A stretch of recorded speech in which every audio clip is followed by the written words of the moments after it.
Ladies and gentlemen, good afternoon to you. My name is Tony Neate. I'm the Managing Director of Get Safe Online. I'd like to warmly welcome you here to this panel session this afternoon, which is hosted by Symantec. Get Safe Online, it's something that's always been very close to my heart. I'm a retired police officer, having worked in the National High-Tech Crime Unit and Serious Organised Crime Agency, and it was absolutely a delight for me when I was asked to take over the running of Get Safe Online, which is a non-for-profit public-private partnership to educate computer users about being safe on the internet, something that I am passionate about, the use of the internet, but doing it very safely. We thought long and hard about this session, about what you probably would want to hear a little bit more about. And one of the things that I think is the up and growing threat, potentially, is mobile technology, and mobile when it comes to the internet specifically. I used to, a couple of years ago, when I spoke at conferences, I'd ask people who has a mobile phone. I've given up doing that. But I am going to ask for a show of hands of who in the audience has not got a mobile phone that is capable of connecting to the internet. 3. Well, I think that goes to show how we're moving forward. What I'd always like to do is I'd like to go to maybe a high school or even now a junior school and ask the same question of children in the audience, because they're the new users. We looked at some survey results that we did about a year ago, and we discovered that something like 50% of all youngsters 16 and under have smartphones and are able to connect with the internet. So I think security on mobile phone is certainly a very interesting and possibly a little bit complicated thing to look at. And so we've looked at a panel session, and I'd like to introduce you first of all to the two members. They were going to be 3. I'll explain in a little bit more detail what happened there. Michael Cunningham from Symantec, and we also have Jamie Johnson from the National Fraud Authority. We were also going to have Therese Loveday from the Cabinet Office. Unfortunately, government business has kept her away. She is extremely busy, and there is an awful lot. And I think you'll probably see in the next couple of days probably why she's not here at the moment. But what I'm going to do is first of all open up the conversation to our two panelists and ask them maybe to give a little bit of an introduction of themselves, and also from their perspective where they see internet security going from the perspective of mobile technology. Michael. Thanks, Tony. Good afternoon. My name's Michael Cunningham. I am, as Tony said, now part of the Symantec organisation. Just to give you a little bit of my background, I did come on board from VeriSign. I'm sure you've all shopped online. You've probably seen the VeriSign tick, the VeriSign check mark. And my involvement just really with organisations like Get Safe Online has been around just educating people in some ways of how to be safe online, just what check marks to look for, to follow simple procedures and rules. And I know from talking to lots of major organisations, really if anyone from the top financials in the FTSE 100, or if it is say someone in their back room selling clogs or pairs of shoes, they all want their customers to be safe online. They all want to have their customers to have the confidence to transact. And we've seen this landscape escalate over the last number of years, be it in PC format when it comes to smartphones, and we also see it now just in tablet forms as well, with such as the iPad. And this space is growing. It has taken some time in terms of having some of the applications available to do this in mobile format.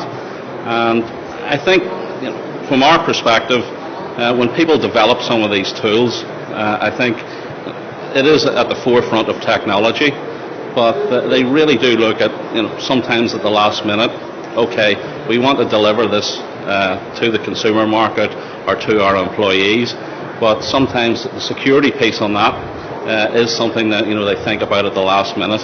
And really, I think our position in a thought leadership focus has been to educate people, just corporations and in the consumer market, to what best practices are, how we see this mobile landscape escalating and snowballing, and what we can do, what information we can share right across multiple sectors and industries to make sure people do get the best experience online. Thank you, Michael. Jamie, one of the things that I'm very much aware of, when Get Safe Online first started 5-6 years ago, we were all about the technology, about safeguarding your computer, protecting your computer. Now we're moving over to protecting yourself. Fraud is a big step forward in relation to it, where maybe 10-15 years ago we had hackers in their bedrooms who were committing digital criminal damage, for want of a better word. We're now seeing people criminalising this for fraudulent basis. You're from the not so much newly no, not anymore, no. National Fraud Authority. Can you give a bit of an introduction of yourself and where you're coming from and where you see this problem of mobile internet and mobile communications developing? Sure. My name is Jamie Johnson. I'm the head of Action Fraud at the National Fraud Authority. Action Fraud is the National Fraud and Cybercrime Reporting Centre. So my team look after not only crime recording but also intelligence recording on behalf of all UK police forces. From our point of view, it's about making sure that when an attempt or a crime has been committed, that consumers and businesses are able to report their crime as quickly as possible, and then find the right level of support to try and put right what they've experienced. I guess from a mobile point of view, what we're starting to see more and more is that people, no matter where they are using devices that are putting themselves at risk. They are not as careful of their data as we would like them to be. Particularly we're seeing the use of Facebook and Twitter and social media as a really good route to getting data from customers. And that happens no matter where people are, whether they are sat at home or out and about. I think we're also seeing the use and development of app technology and finding ways to get to personal details through apps as a risk that's emerging as well. I guess our biggest concern is making sure that the right level of information education is out there for consumers and businesses to start to protect themselves. Great, thank you. Michael, and I'm going to open this up to the audience. This is going to be an interactive session, so be prepared, because I might be looking at you for some questions. But Michael, Symantec has been renowned for their security, digital security. Probably, if you look back over the years, antivirus was the way forward.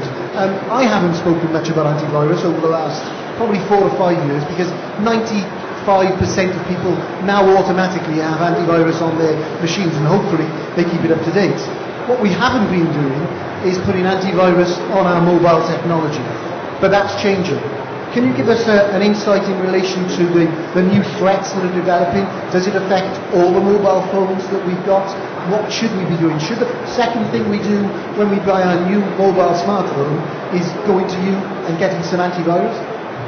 Well, I think just to give you a little bit of background, we're not really seeing, right across multiple industries, we are seeing, organisations are in completely different phases where they are with kind of their mobile technology.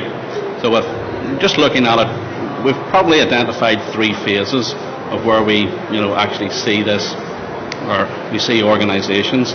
The first phase is probably what we call it's really bring your own device, where lots of employees, if they're working remotely, to provide them with that flexibility, probably in some ways to reduce the IT costs.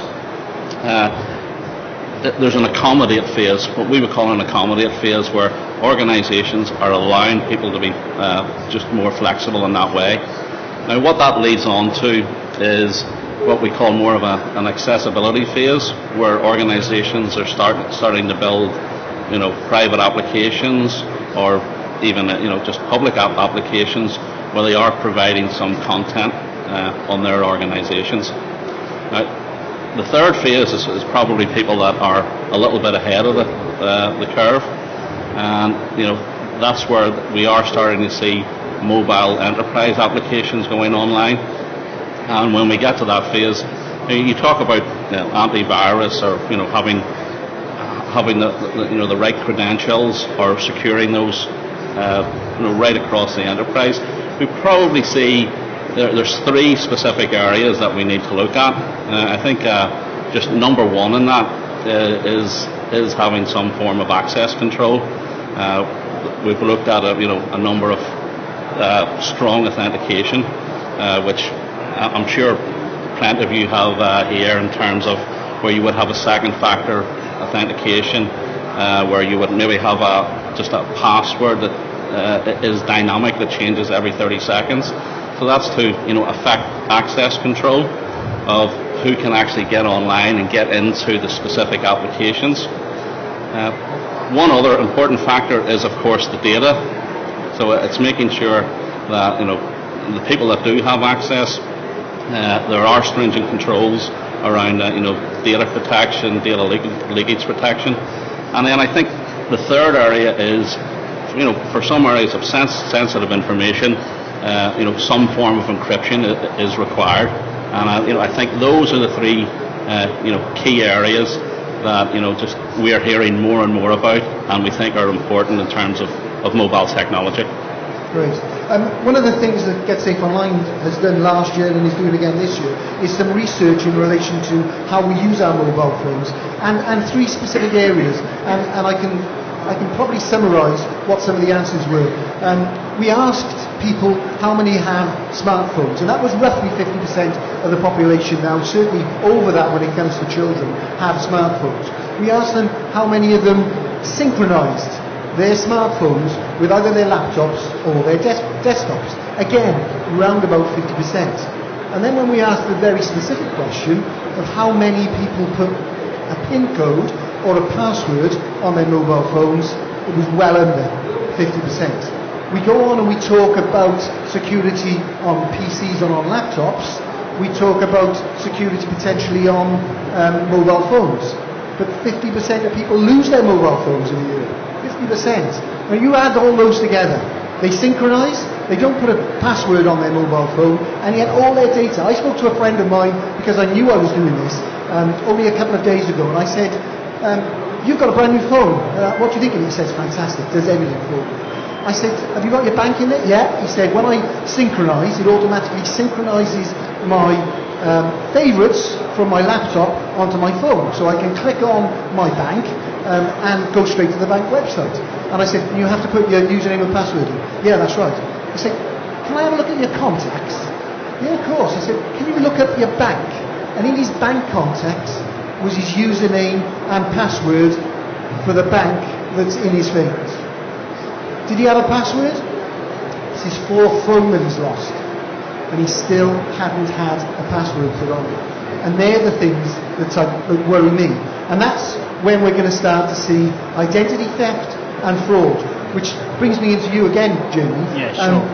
First of all, when you know you've been a victim of fraud, whether it is on a traditional computer, laptop, or a mobile phone, where should people go, and what should people do about it? Well, thanks for the opportunity to plug here. So, the single place to report fraud and cybercrime in the UK is Action Fraud. The reason we've been set up is that the response to fraud is patchy at best from law enforcement across the country, and so the concept behind the service is that there is one place to go. Consumers and businesses can report to us either online or through our phone service. So online at actionfraud.org.uk or through the phone service that you can access from the website. And customers can do that either by talking to us or by self-serving through our web reporting tool. And that's the right place to go. I'm going to put you on the spot a little bit here, Jim. Yep. Do you know what any figures you've got? How many people, sometimes people don't know how they've been defrauded. but is anything coming through that can give us an input in relation to what the mobile threat is and what reports are getting? One of the things that we've just been exploring is the percentage of people that have been defrauded in an online way. What we haven't been able to do is to break it down exactly into what's mobile online and what's static online. But it's 48% of all customers that report to Action Fraud have done so online. To put that in context, we've reported £250 million worth of fraud through Action Fraud, and nearly half of that is online. So it's huge sums of money that we're talking about when we're talking about what's been recorded.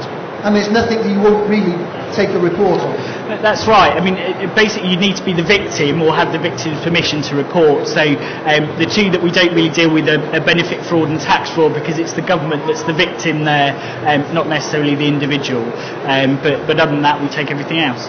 Great, thanks, Jamie. I'm going to look out to the audience now and see, from what we talked about, anyone got any questions or comments that they want to make about what they've heard so far? Come on, guys. I've only penciled in the 15 minutes worth of questions. Okay. There's a number of different issues in relation to mobile phones. We've spoken about viruses. We've spoken about identity theft. What about apps? One of the things we're hearing more and more about is applications. I had a figure that came through to me the other day that something like 1 billion apps are being produced and are being pushed out. I think that was just on one particular phone network. Where have we got to look to technology-wise? Is there something we should be doing more? What should we be doing to check out the apps that we're using? Michael? Well, I think what we just really are seeing, I think that the number one threat or number one risk that we're seeing now is people going to application stores and downloading the apps themselves. I'm sure everyone in this room, and I've done it myself in the past as well, where you aren't always just as careful as you need to be sometimes when you are downloading an app. And we have seen just lots of cases with Trojan horses in apps that come from third-party sites that you're not actually sure just where these applications are coming from, who's responsible for them, and these get downloaded then onto third-party sites with malicious code, and they end up being downloaded by individuals who are not even aware what's going on.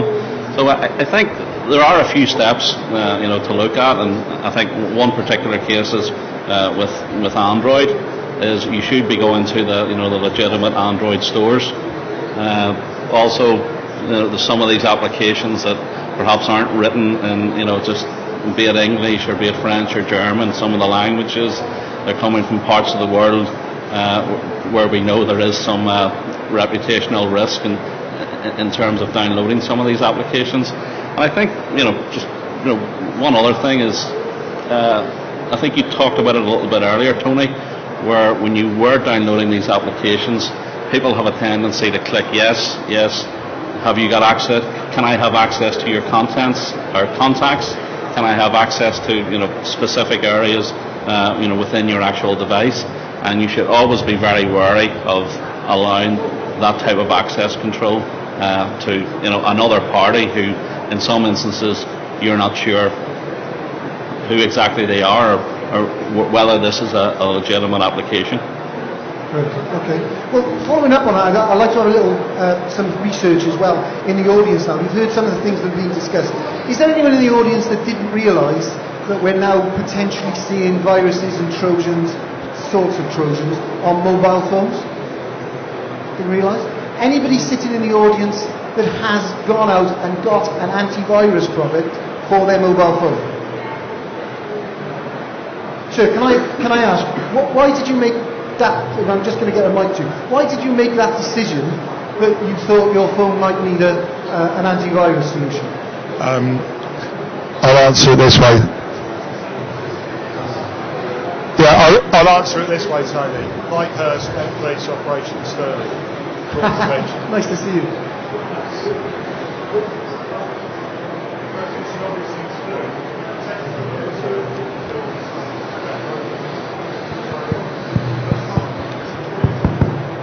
Two. Okay, just to repeat it, because a lot of you wouldn't have heard. Gentleman there's from Operation Sterling from the Metropolitan Police. You'd expect him to be up to date, but one of the things that I'd like you all to consider is he thinks it's important, coming from the Met Police, that he should have security, and his answer was, well, it's a natural progression. From PC to your laptop, you have antivirus and you have security protection, and that's why he decided to go that way in relation to the mobile phone. Somebody else said that they put their hands up to having antivirus on the... Can we... for 1 second, if we... it's working. Yeah, I did it for the same reason that I've got it on computers, and I just thought, put it on your phone, you know. 'Cause it's obviously going to be a growing area. Yeah, exactly the same. Did everyone hear that? It's a growing area, and that's why they do it. Out of interest again, how many people would walk out of here now and think about looking at putting it on their mobile phones? Have we got any increase? Yeah? Well, there's 4 or 5 people here who've maybe we've changed some of their minds. When it comes to mobile phones, and something I talk a lot about is children. I've got a 10-year-old nephew. All my children are now basically grown up. No, I'm still paying their mobile phone tariff, so I don't quite know how that works. But my 10-year-old nephew has a mobile phone. He doesn't fear it at all. He doesn't see it being a problem. And when we did some research about 18 months ago, we asked students and we asked silver surfers, people over 50 like me, what they thought was the most important thing in relation to computers. Students took no notice of security. An awful lot of them felt it was unnecessary, that it was a hype and we didn't need security, where the silver surfers thought totally differently. I'm going to ask the panel now in relation to whether we're doing enough. We're educating people like you. You're here. You thought it was important enough to come to this keynote. But what about the children? Are we doing enough in relation to children and educating them generally about security and about the thing that they've got permanently strapped to their waistband or in their pocket, their mobile phone? I mean, the short answer is no, we're not doing enough. And interestingly, we carried out some research last year looking at trying to segment the UK adult population in terms of their susceptibility to fraud. There's always this assumption that it's grannies that get the knock on the door and get defrauded.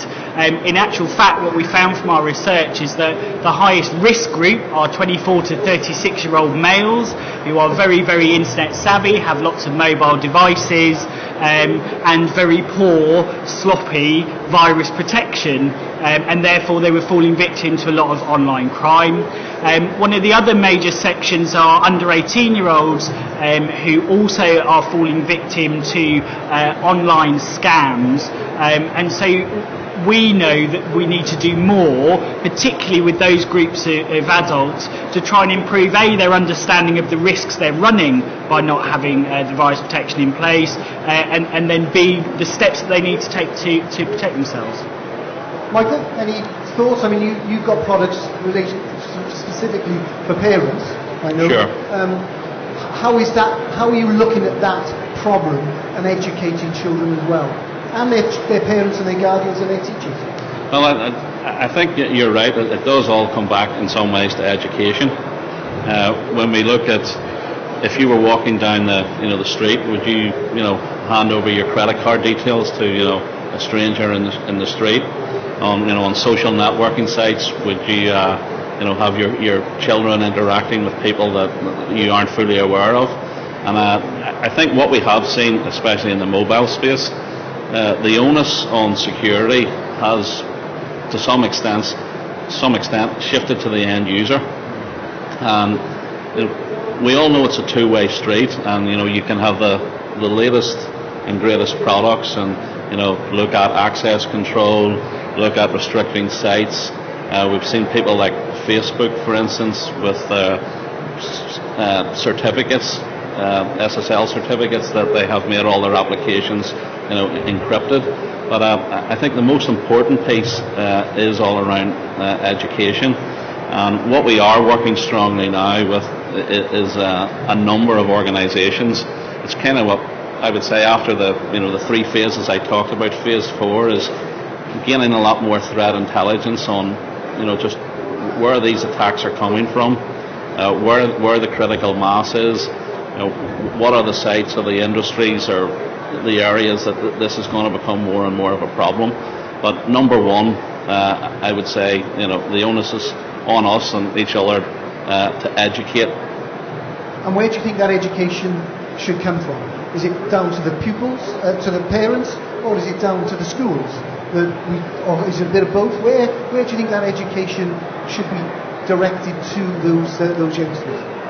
Well, I think number one, we all know it all starts at home with the parents. But I think we all have a role to play in terms of what James is doing here with some regard to seeing where the areas or the threats are in terms of criminal and fraudster activities. Us as a security organisation, working with bodies like that to provide the intelligence. But I would say it's looking what are simple steps that people can follow that make it easier to understand. Is there 4 or 5 little things like looking for the right check marks, making sure you're going to legitimate app stores, making sure that there's the right level of access where kids under 18 maybe shouldn't be on some of these sites. And I think there does have to be some segregation. Again, when you're talking to large corporate organisations, if they want to interact with people, they don't want to put the 50-foot barriers at the front wall or the front door, so to speak. I think it's around specific areas, specific user cases where there are these problems. And for instance, when we do hit a critical mass, I don't think we've quite hit a critical mass in terms of mobile devices yet. We will before much longer. But fraudsters are going to look at where they can make money, and that will be in banking, around payment applications. We have seen that there's quite a growth in healthcare as well. And I think it's the education, if you want to bring it back to underage users again, is probably how they interact on social networking sites.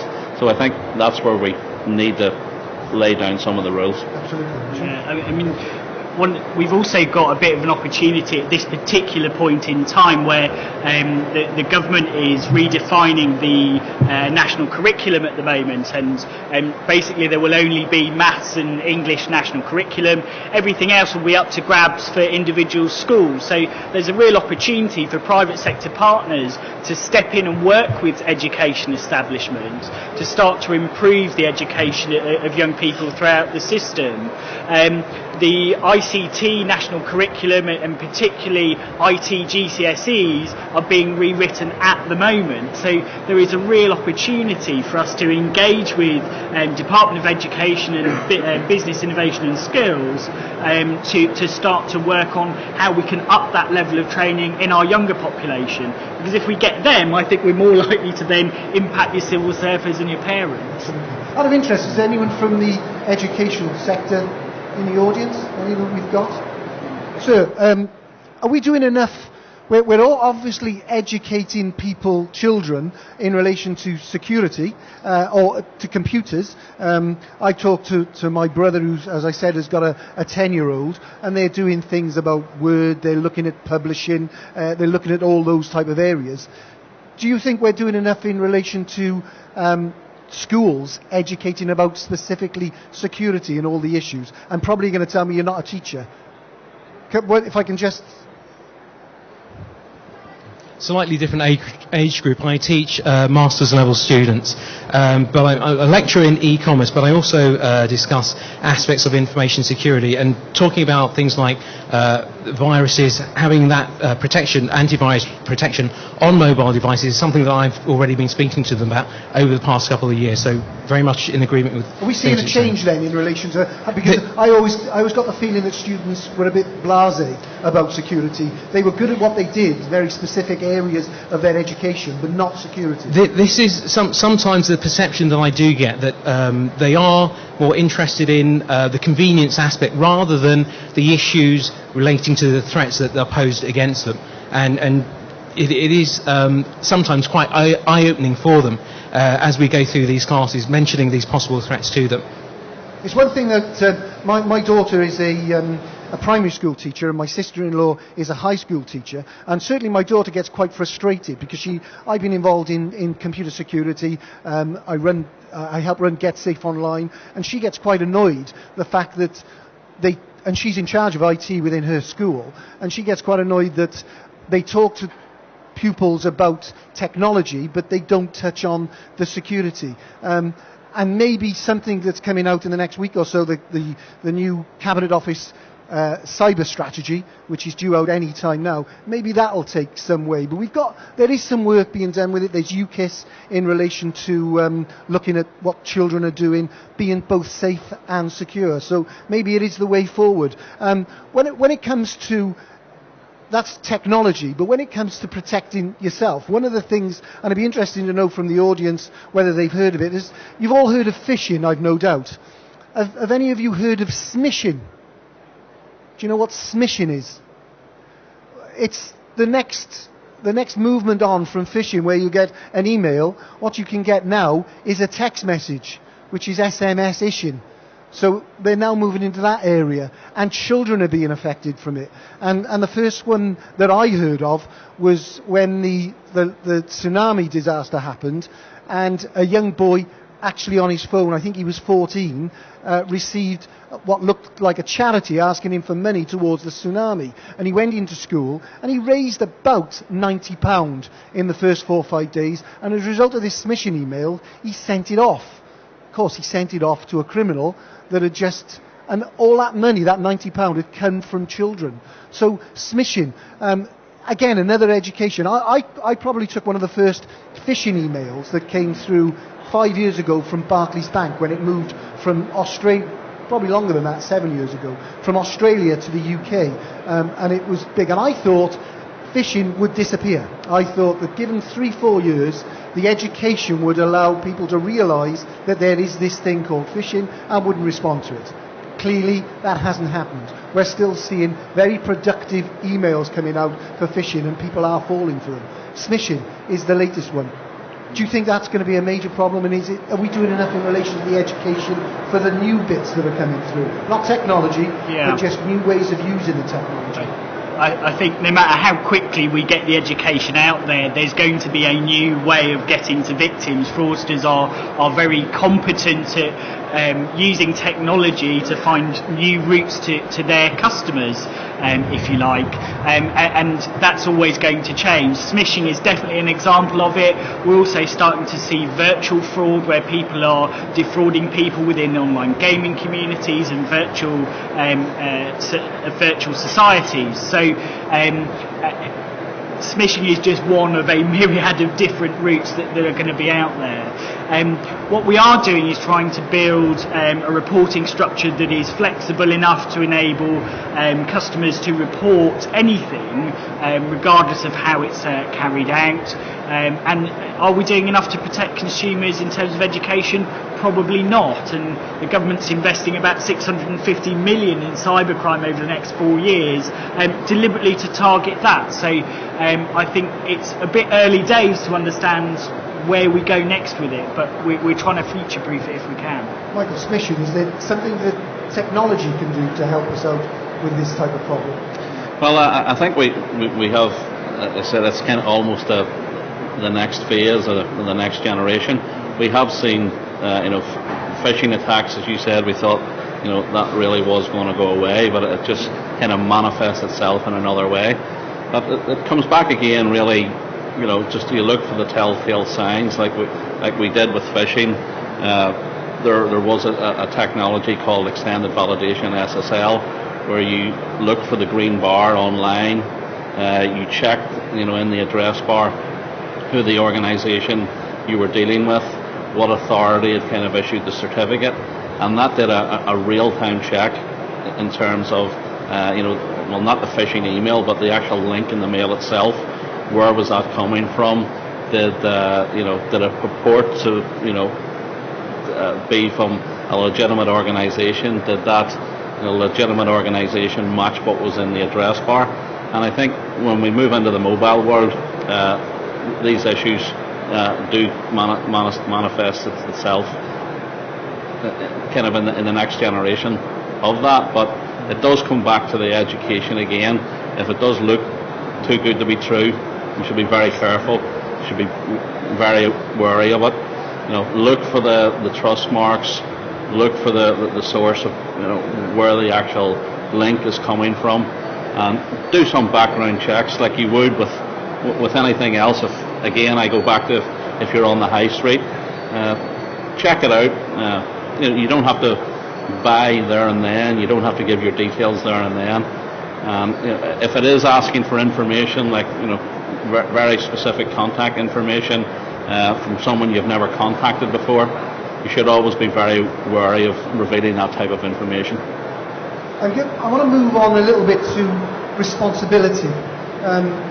It's a topic that comes up quite often, and if I think back to, I think 3 years ago, when the House of Lords published their recommendations, and one of the big things that they talked about was responsibility for security, and they actually put it firmly on the distributors, not on the individual at the end of the day.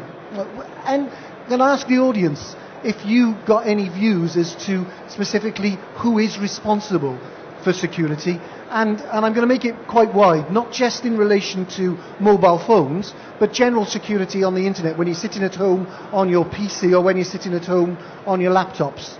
Any thoughts from anybody? I'll get them to talk eventually. I'm running out of time. Yes, sir, can we... Why aren't ISPs and operating system vendors, why aren't they doing more to protect people? What do you think, where do you think their responsibility lies, and what do you think they should be doing? We today heard that the government are talking about being able to turn off certain web feeds through your ISP, which will be automatically Absolutely. done. That's a start. Where else can we go? Well, I mean, all our internet traffic goes through an ISP, so surely there must be a way to be able to protect us more using things like OpenDNS. They have filtering through at the DNS level to protect us against viruses or perhaps Trojans coming through or dodgy websites. I mean, why is it so much on the user? I mean, I go and buy a car, but I don't necessarily have to fit an alarm or anything. It comes with it, Do you think self-regulation then hasn't worked in this area? I think it's failing. I think we could do, there could be a lot more done. I think the users always have to be sold something. It's all about selling, virus software, protection software, and more of it should be built into the things that we buy. Jamie, I'm going to turn to you. Is self-regulation?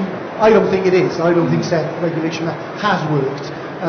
Is it something that the government should look at? I'm not talking about making it maybe laws, but certainly bringing in extra regulations. And have we got anyone to police it?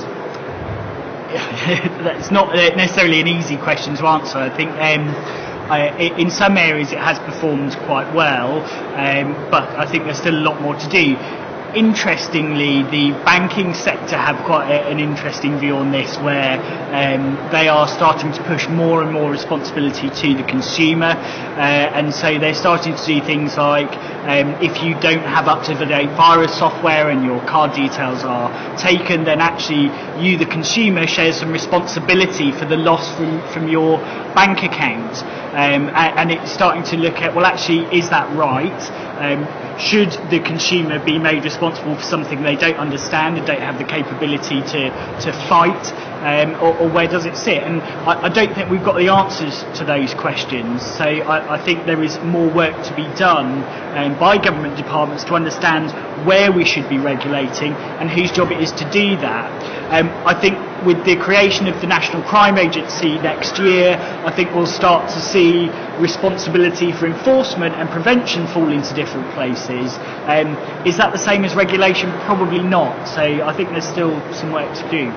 Michael, the regulations would not necessarily sit on you as Symantec, but as was discussed, maybe ISPs have got more to do, and ISPs regularly come up and are the bad boys of this.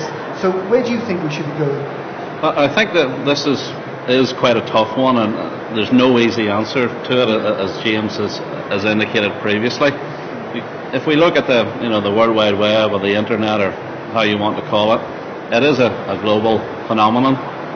And if you're regulating within the UK or you're regulating within the US, a lot of these attacks come from around the world. And while you can put certain legislation in place within countries or within the EU or within regions. When it comes to try and tie that down globally, it becomes much more difficult. Without putting extra quangos or government bodies together, I think we do need to look at it kind of from a thought leadership or a threat intelligence led way forward, where you have multiple organisations, probably within the security sector, probably within government level, and just consumer bodies as well, coming up with guidelines that are going to constantly change. But legislation will only take us so far. I hate to say it again, but it does come back to a certain degree on just education and moving and being up to date with the latest threats and trying to keep one step ahead of the fraudsters. Great. We are coming to the end of the session. We've only got a couple of minutes left. Is there anyone that now you've got them in front of you, you can ask the specific questions? Is there anything that someone's got burning? Yes, sir. Just in front of you. Thank you. We're all familiar with using websites and things like Thwaite Security, McAfee, to ensure that we can use that as a consumer.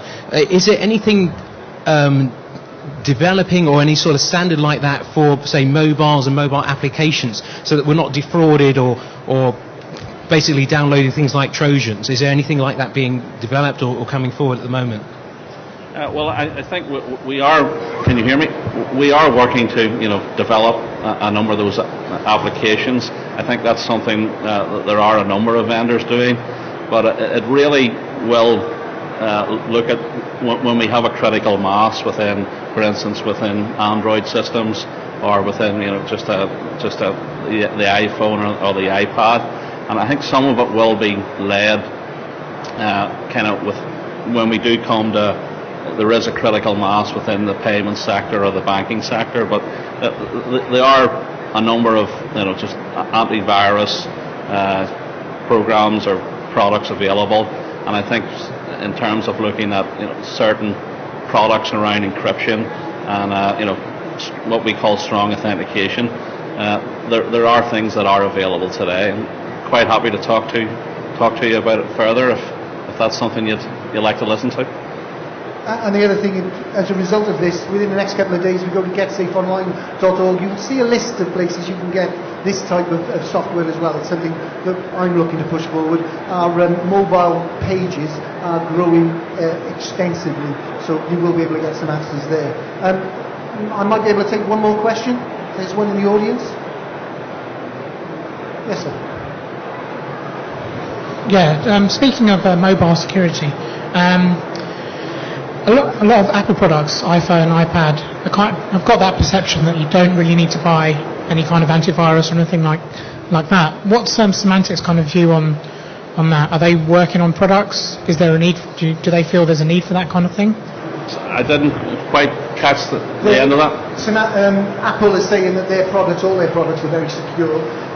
Have you do you take a position on that as to what you do about Apple and whether they have got this infallible security, which I don't necessarily believe. I think it's because of the amount of time that's spent on it. But what's the direct question was, what does Symantec feel about the Apple products and coming out and their security? Is that all right, sir? Okay, well, I think the threats are always going to escalate. The threats are always going to change, and I'm not really in a position to give you a view and specifically talk about Apple, but we do, work right across the board with just a number of just operating systems or browsers or manufacturers like that, to make sure that just our products are not something that we want to sell, something that makes sense. Not just to people like Apple, but their consumers at the end of the day. But it is a moving space, and I think the attacks are really centred around, again, when it comes to you have a critical mass, when people are, when the vast majority of consumers or end users are using these type of applications, it comes to a point then it makes sense for the fraudsters to attack. Until we get to the point where they see we can make money out of this, you're never quite at the stage where those threats or those vulnerabilities are going to be picked up on and targeted in the same way. But I think there's plenty of room and plenty of work for us all to do, and it is a constant evolving battle. Jamie, can I just ask you for a last sort of wrap up with?